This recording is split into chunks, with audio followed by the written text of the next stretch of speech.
Maintenant, au secondaire. Au primaire, ce qu'on a vu, c'est, par exemple, avec la suite croissante qu'on a ici, on demandait combien il y a de briques au 15e rang. Donc, l'élève complétait la suite croissante et trouvait au 15e rang, dénombrait le nombre de briques et nous donnait la réponse. Au secondaire, on pourrait demander, par exemple, combien de briques est-ce qu'on trouve ici au 76e rang ou, par exemple, combien de briques au 150e rang, au 2200e rang. Donc, on veut généraliser pour être capable de répondre à toutes ces questions-là sans avoir à compléter la suite jusque-là. Donc, on va essayer de trouver une équation qui va généraliser le tout. Ici, par exemple, le nombre de briques qu'on cherche va être égal à quelque chose qui va multiplier mon rang.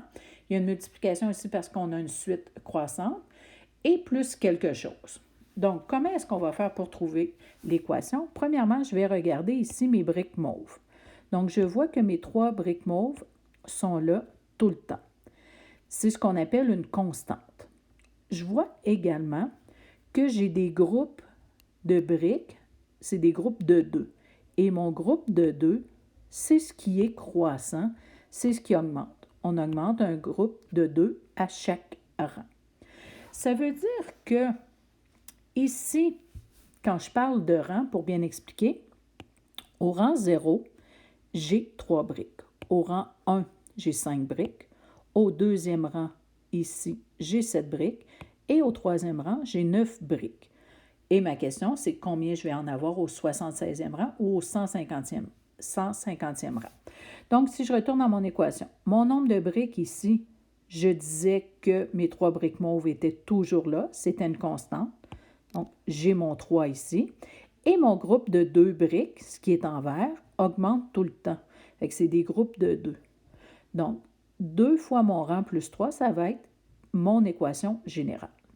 Donc, si, par exemple, je veux savoir mon nombre de briques au 76e rang, je vais dire que mon nombre de briques ici va être égal à 2 multiplié par mon rang ici qui est 76, plus ma constante qui est 3.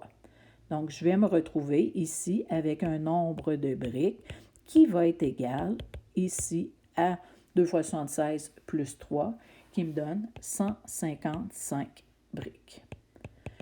Donc, si je demandais au 150e rang, je ferais la même chose, 2 fois 150 plus 3. Et on va aussi plus loin au secondaire où on va arriver avec notre équation qui va être Y égale à X plus B.